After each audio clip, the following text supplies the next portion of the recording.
صلى الله على محمد صلى الله عليه وسلم صلى الله على محمد. Assalamu alaikum. Welcome to my journey to Islam. May God's peace and blessings be on all of our viewers. My name is Karen Shaw and I will be your host today. And I have the pleasure of interviewing a friend of mine. Her name is Sister RORAIMA AISHA KANAR. Welcome, Sister. Well, thank you. Assalamu alaikum. And to all the viewers. I'm very happy to be here. Thank you for inviting me. Thank you. I'm happy that we get the chance to talk today and share your story with our viewers. You want to go ahead and just tell us a little bit about yourself? Yeah, sure. Well, I'm born in Cuba to parents, father from the Canary Islands and the mother from Spain background. They were both born in Cuba. I lived in Cuba till I was 5, and then we came to the United States. How was that? Do you remember that trip? Oh boy, yeah, it was kind of exciting for a 5-year-old, except that they broke my toys, and that was something that I wasn't too happy about because they wanted to check to see if we had any money. Smuggling. Yeah, because we had to come with limited amount of things. But we were welcomed in this beautiful country of the United States, alhamdulillah. And part of my journey, of course, of my life. And we were very happy in Miami. We had a tough time, you know, being able to survive for a while, but everything, God willing, came along. And did you have any family or friends here when I you had came? no family. No, we were we're a big family, but we weren't close together. We were basically father, mother, brother, and grandmother and myself. Okay. And we came here. My brother is 10 years older than myself, and he wasn't really a close friend because we had too much age difference. But it was okay when we came here to the United States. So what was your new childhood like in America? Well, we found a little bit of culture difference. My father was very strict in our home. And here the kids were more free to run around and do things on their own by themselves. So that right there was a little bit of a shock to me, and especially that I couldn't do what the other kids did. But that was okay. I respected my father and my mother very much, and we did a lot of family things together, so we were fine. Did you have religion in your life as a child? Through my mother, yes. My mother was a very religious woman. Very God-fearing. Everything that happened was through the will of God. And that spirituality she instilled in me, and I thank her every day for it. Alhamdulillah. Yes. I went to Catholic school for 12 years until I graduated high school. And some people say it's a terrible experience, but to me it was a wonderful experience. I had very good friends with the sisters. With the nuns? Yeah, with the nuns. The religious people to me were always closer to me. I felt I could trust them, and that I could, I don't know, I guess I felt they had more things in common with me than most other people. So did you always have faith as a child? And I needed it to survive. You had a connection with God? It was something that I couldn't live without. Okay. And it was very important in my life, and I wanted to keep it in my life.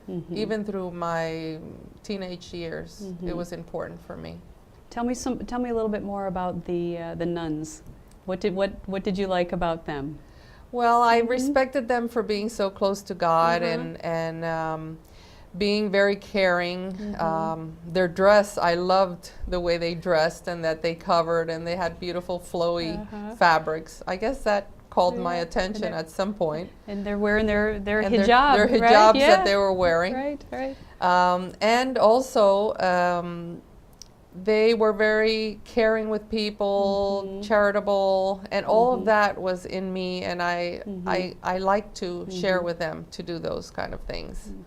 At some point in high school, I wanted to be a nun too, right when I was getting ready to graduate. You thought about becoming a nun? I thought of becoming a nun. And what happened? Why didn't you? Well, I told my mother, thinking that I was going to give her the biggest gift of my life.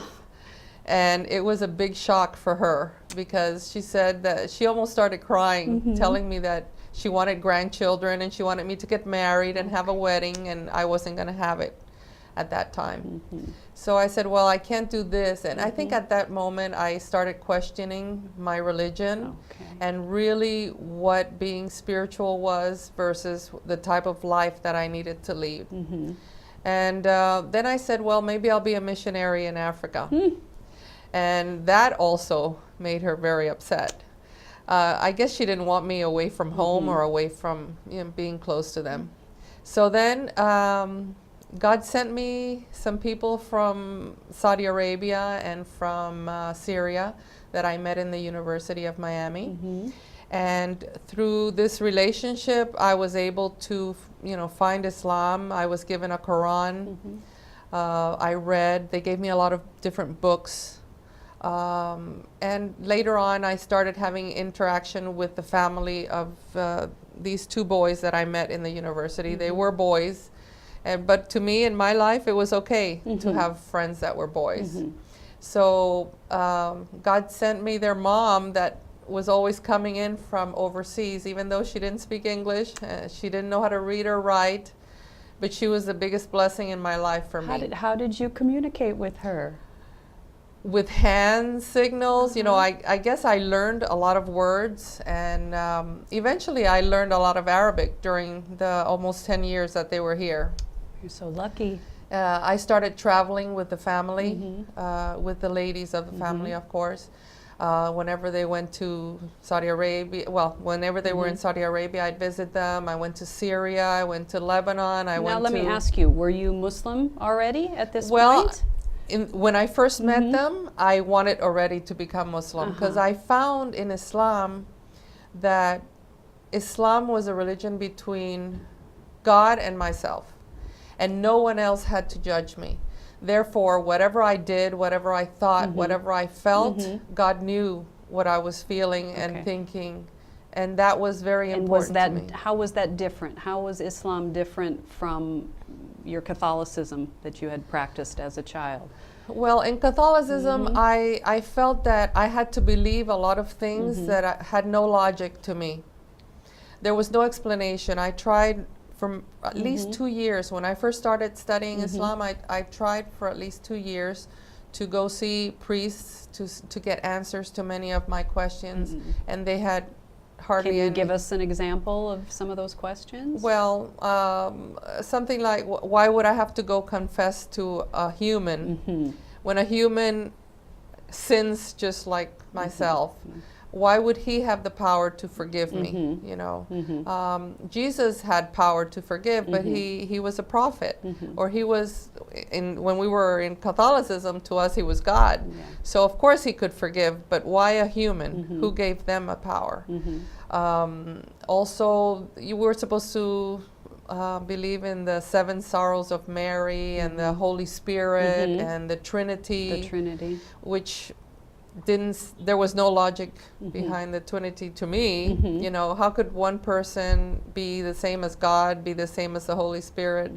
And all these things were very, very intellectually challenging to me. I didn't want to have to believe in this. You needed answers, and they couldn't They had give no you answers. They said, and just they would believe? get upset. No, they would get upset and say, are you a Catholic? What's the matter with you? Why are you questioning? Yes. And then they told me that I would be excommunicated from the church if I decided to not believe in these things. So, and that was a very powerful word for Catholics. Sure. But then I figured that, God is God, and he would love me for questioning, and he gave me a brain to question. So I started to seek knowledge. And God blessed me with the Quran, which had every answer to every question that I had. So there you found your answers. And there I found my answers. And then he put the right people in your path to help you. Yeah, it was tough because the way of life that we had at that time, we felt it was very moral and very religious and very, because we went to church on Sunday and we gave charity to the church, not to the poor people, but to the church.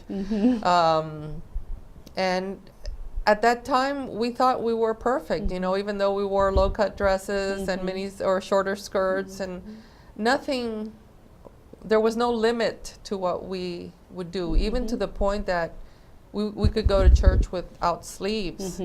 And I would ask myself, if you're going to God's house, how can you go uncovered? You know, how could you be so disrespectful when you wouldn't do it in front of your father, maybe, or your uncles? So all these little things I started questioning, and I found the answers in Islam, and I felt comfortable that I wasn't the only one that was thinking this way. Alhamdulillah. Alhamdulillah, yeah. And you traveled, you said you traveled with this family Yes. and their extended family. May Allah bless them all, yes. I traveled with them everywhere because I worked with the airline in the accounting department, not as a stewardess, but I was able to have cheap trips, you know, so every time they were in a specific location, they would tell me, come on over and stay with us. And it was wonderful. They treated me like if I was family. And they taught me a lot. I saw their way of life, and it was a way of life that was very similar to my home life, you know. And I felt that I was loved, sincerely loved by them. And this helped me a lot in Islam. It was also, they brought me back to having the haya that we're born with, or the shyness that we were born with. Because we tend to lose that when we're not Muslim, or even some Muslim can lose it too. But when you start wanting to be in fashion with the styles of the uncovered women, or the women that want to look provocative because that's how they think that they look beautiful, we tend to lose every value that we have. You know, we don't feel embarrassed anymore to be half naked, or we don't feel embarrassed to show all of our legs. And we don't reason, you know, that all these things are things that God has given us, and they're private to us, and we don't need to share with other people. Yeah, I was raised that way too, so I remember that. And really, they make us feel that if we don't show it, it means that we're embarrassed of it, when it should be the opposite. That's right. It's our privacy, and we don't need to show it to anyone that we don't wish to, or we should. How was your, now had you taken Shahada yet? No, I didn't take Shahada for a few years. Really, I hadn't even discussed the fact of having to take Shahada. I just felt that were you praying? Were you? I started with Ramadan. Oh, okay. And when I saw that God gave me the power to fast when I loved food so much, that was a total mystery to me that I was able to do it. So that was got a sign for you. Yeah, definitely. Yeah. Then I started praying, and that was wonderful. I had to learn my prayers in Arabic. Right. So one of my friends, the son of the lady that I was telling you, he recorded a little CD at that time. No, not a CD. A cassette. Cassette, yes. At that time. Some of our viewers won't know what that is. What a cassette is. But I know. know. From our time.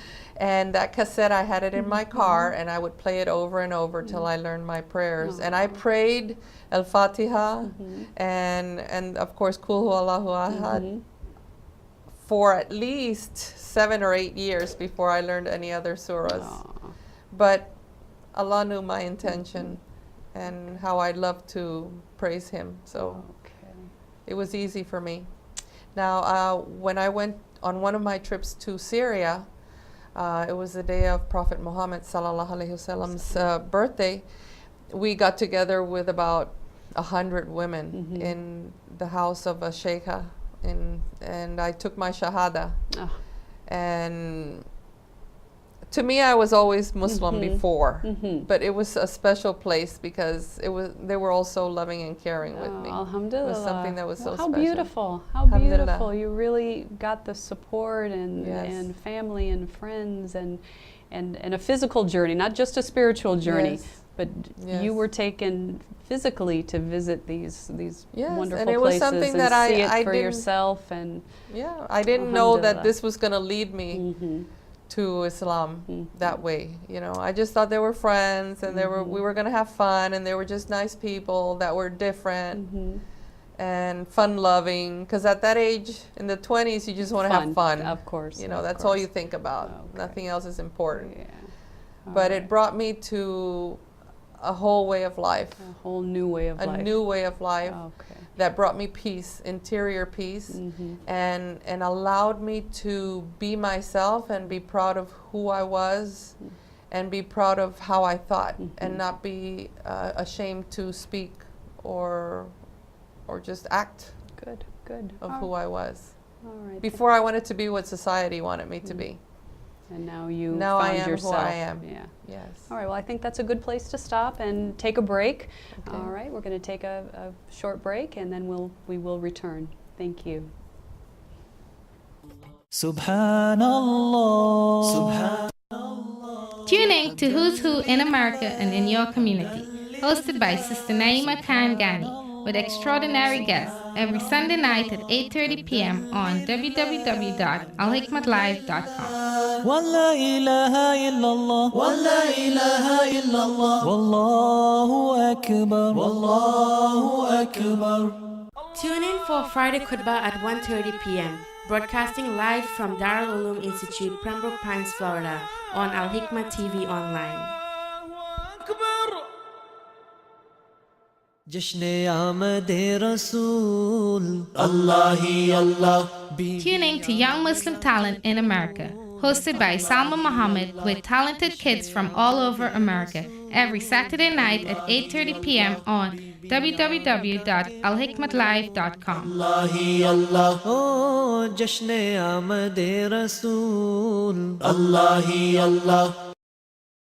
सल्लल्लाहु. Thinking of doing Sadaqah Jariyah for your near and dear ones? We recommend you to sponsor the Origin of True Islam brochure, the Genealogy of Prophets, or the surahs and zikr to be recited daily as Sadaqah Jariyah for your parents who have passed away. Or you could sponsor one of the items for yourself, fi sabilillah.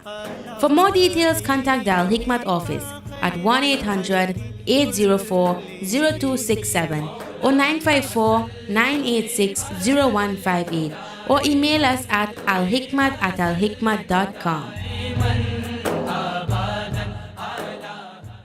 Welcome back to my journey to Islam. My name is Karen Shaw, and I've been talking with Sister RORAIMA AISHA KANAR. Was that right? Yeah, Did I say it perfect. right? That's What would you wonderful. like me to call you? You can call me Aisha. It's easier for you. Aisha. Yes, Okay. thank you. Before the break, you told us how you finally officially committed to Islam, and you took Shahada in Syria, right? With In a Syria. with a big group of Beautiful. supporting sisters around you. Oh, It my was goodness. wonderful. It was such a beautiful experience. Aw. I felt like if all the weight on my shoulders had been lifted. Did you feel an immediate peace when you did that? Well, since You know? I started reading and learning about Islam, I found an inner peace because I could be myself, you know, and that was the biggest thing. Before, I used to be too focused on what people thought of me, and not counting what God thought of me. Do you think that's the American I think culture, that's the you American know, kind of culture, what we're- and most of the young girls suffer so much with having to comply with what other people want them to look like or what they want them to be. and it's an external. It's an external thing. Many of them are not happy with it, and many of them think they're happy with it, but they don't sit down to analyze it because they're so wound up in the material things here. I agree. Instead of focusing on how beautiful they are inwardly and trying to show it outwardly, and be able to let people accept them for who they are.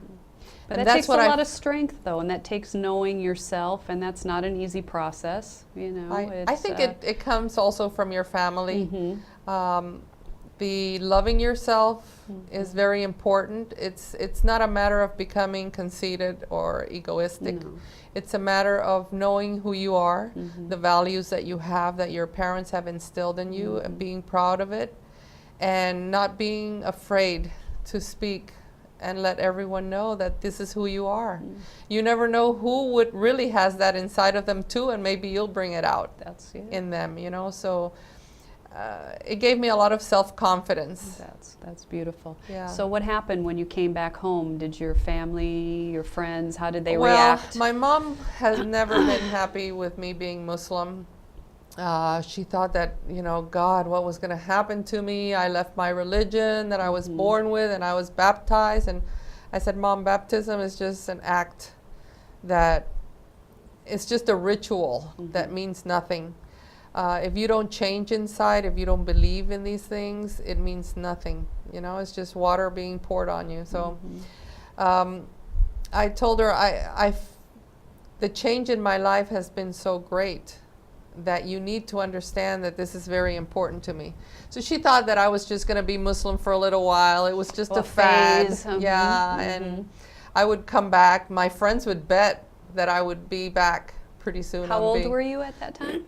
Well, at that time, I must have been maybe 25, Okay. around 25.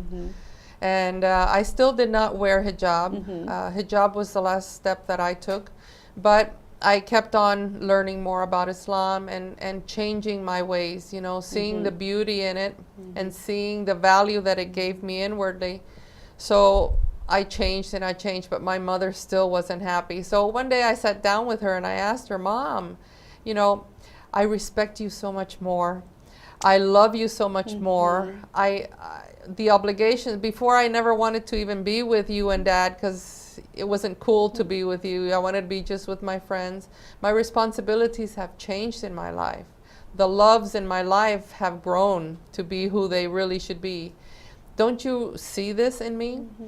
She said, my daughter, but your body is so beautiful and you're not going to be able to wear a bathing suit anymore or wear a low-cut dress that I used to make for you. And I said, Mom, do you realize what you're telling me? That there's no value in the things that you're telling me. Or I was able to show my hair or things like that. I said, these are things that are irrelevant in life. You know, all my life I was conscious of what people wanted, you know, make sure that everybody would tell me how pretty I was. That's how I would get my high. But that isn't what life is all about, you know. I learned that loving myself and being respectable to my family, respectful to my family, was also very important in who I represented, because I was representing them and how people would see them. So she still didn't want it. She wasn't happy with it. She thought that, I kept on thinking that it was a fad until I married. Eventually after... Oh, tell us about that.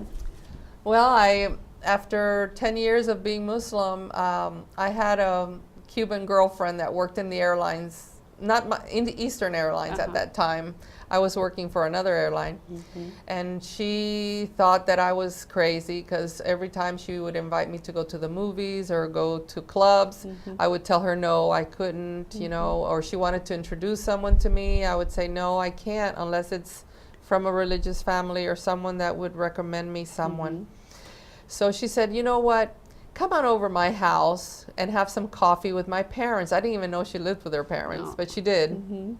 So we went to have coffee at her house, and she had met a Turkish boy that had been importing. She worked in cargo department and imported things, and she had saved him money. So when she saved him $1,000, he was so happy. He invited her to dinner to thank her. And she saw that he was too formal. He was very respectful. She was flirting with him and he wouldn't pay attention to her. So she calls me the next day and she says, you know what? I met a Sunni boy. And this boy is as weird as you are. I'd like to introduce him to you. So I said, okay, if it's in your parents' house, we'll do it. So we went to have coffee at her house, and she introduced me to my husband, which he wasn't very religious at the time. You know, he was wearing his little shorts from playing tennis, and here I am covered up to my feet with my hijab. And it was a total opposites. We were total opposites. But I felt he was a kind man. I felt he would be a faithful husband. just from that first meeting, Wow. he was such a sweet person. So we married 3 months after. Alhamdulillah. Alhamdulillah, his mother came from Turkey. He went to ask for my hand with my dad, which my dad was in shock. Because that, you know, in the other culture, you just fall in love and tell your parents who you're going to marry. So, alhamdulillah, we've been married almost 28 years, and we have 3 children. 3 children. Yes, thank God. Alhamdulillah. Yeah. So how do you, how does your faith, you know, how in your family, you're with raising your children? It's wonderful. Well, first of all, with the faith, you realize the miracles of God that He gives you. You know, you're more conscious of a woman bearing a child, how it comes about in you, how you carry it. All these little things are more obvious to you now. Before, you take it for granted. Do you feel more grateful? I feel more grateful All the for what time. God has given me. And of being a woman, because I have so many benefits that men don't have, you know. I mean, I can bear a child, I can feel that child in me, I can feed that child, I can be everything to that child. The father is also, but the connection of that mother with that child is, no one can remove it, you know. And so I've been able to, as a wife, be more loving to my husband, understanding to him. We're not only husband and wife, we're best friends.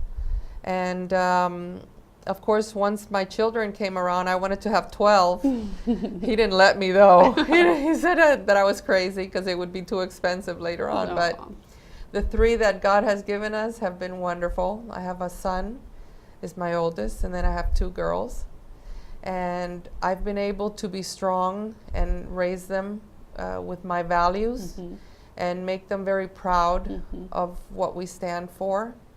Islam has changed my life totally, and it has made me so proud of myself that I've been able to love God so much and be pleasing to Him, and everything I want to do is to please Him. And I've transferred that to my children. And even my husband, I've taught him a few things, believe it or not, even though he came from a Muslim country and I did not. But you helped him. Yeah. Yes, that's what marriage is all about. You help each other to bring out the best in each other. And at work also, you know, because I do work. I've always worked in corporate America and in real estate. And it's been challenging, but I feel that people, once they meet me, the shock is when they see me. And then once we have 2 words with each other, they feel like if we've known each other forever, you know, because sure of the respect and the yes, and the I'm sure kindness. you have answered a lot of questions about Islam, that you've helped to, you know, dispel some of those misconceptions that people have. Well, after 9/11, there were a lot of Spanish people that were very biased towards Muslims. Not many of them know when they first see me that I am Spanish, that I speak fluent Spanish. And they have comments that sometimes does irritate me. So what I try to do is I count to 10 before you speak, before my Cuban temper comes out. Very good. And I try to be kind to them and ask them, you know, if you have questions, if you have doubts, please feel free to ask me. And we need to be open. Good. We need to be open to everyone that is out there that has a question. And I also tell our viewers, any questions that you might have if you're not Muslim, or if you are Muslim, please feel free to ask. You know, this is why we have conversation. This is why God wants us to seek knowledge. And I think every meeting with everyone, you learn something new. Yeah, we all have things to share. We all have things to share. And we can all grow together. Absolutely. You know? Yeah. And Islam is something that has been the most wonderful thing in my life. It's been like if I had a total blood change in my system. And my way of life has become so simple to me, so easy to me, that I really don't even remember how my life was before, and I don't desire it a bit. You know. So your life is different than it was before. Oh, yes, definitely. It's better. You still feel connected. You feel more connected to God. Oh, more definitely. connected to God. Oh, well, the connection is every second of my life, because everything I do, I analyze to see if it's something that God would want me to do or not. And if it's wrong and I still want to do it, I pray real hard for God to take that desire away, you know, keep the devil away. And that's how I've taught my children also. And they're very happy to be Muslim. They're very proud to be Muslim. And they love everyone, you know. And everyone that wants to know about Islam, they're more than open to speak about it. And not with the intention of conversion or reversion, Right. with the intention of just getting to know each other. The important thing is to know each other and respect each other. That's what the Quran tells us. Yes. Yeah. And that's how we become a peaceful, loving community. Yeah, we have to live together. Yeah. Have you read any good books that have helped you along the way? Anything you would recommend? In or- Islam? No, I tend to stick to my Yeah? hadith and my Okay. Quran. All right. The books can always be misleading, maybe, because you don't know who, unless you know the authors. Well, what do you think? But al-Hikmat, you know, I tend to see the views of Mulana Shafat. I love to see his, you know, his speeches, his recordings, his khutbahs. I read a lot of what he writes about. He helps me and he answers a lot of my questions, and that's very important to me. Because maybe some people, you know, don't know we're not all knowledgeable. Well, that's it. Yes. You know, so you need Yes. to, and as you're seeking knowledge. we must respect the people that have taken the step to learn more and to have the experience with more people than we have, you know, and they can always guide us in the right path. Well, you've had a beautiful journey. Yeah, You it's really been have, wonderful. and you Thank seem God. so happy, and when you smile, your eyes are smiling. Yeah, Okay, thank and you. and keep doing that, because you can affect and touch so many people, Muslims and non-Muslims, and Thank I you. think that's what we're supposed to do. It's you a know? wonderful life. Now we're getting ready to wrap up. Is there anything, you know, else in particular that you would like to tell our viewers about, you know, the world, anything, what we should be doing, what we should work on? I know women, girls, our daughters, you have daughters, I have a daughter.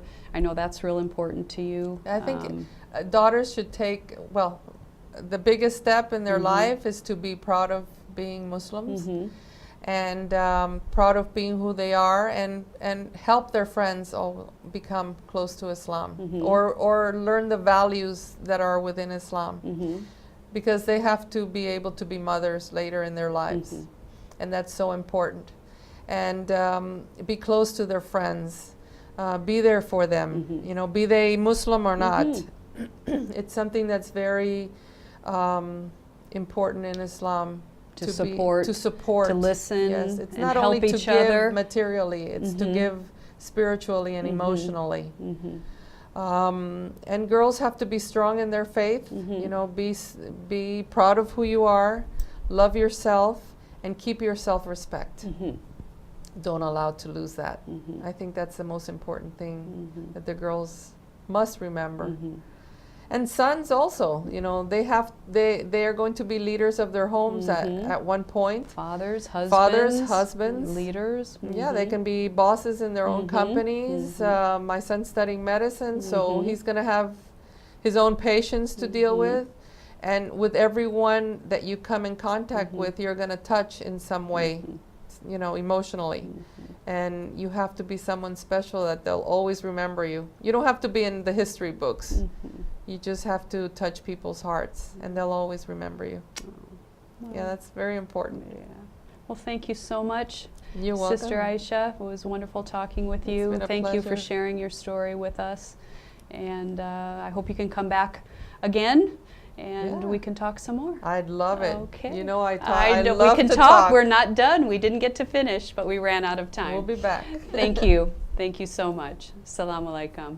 صلى الله على محمد صلى الله عليه وسلم صلى الله على محمد صلى الله عليه وسلم صلى الله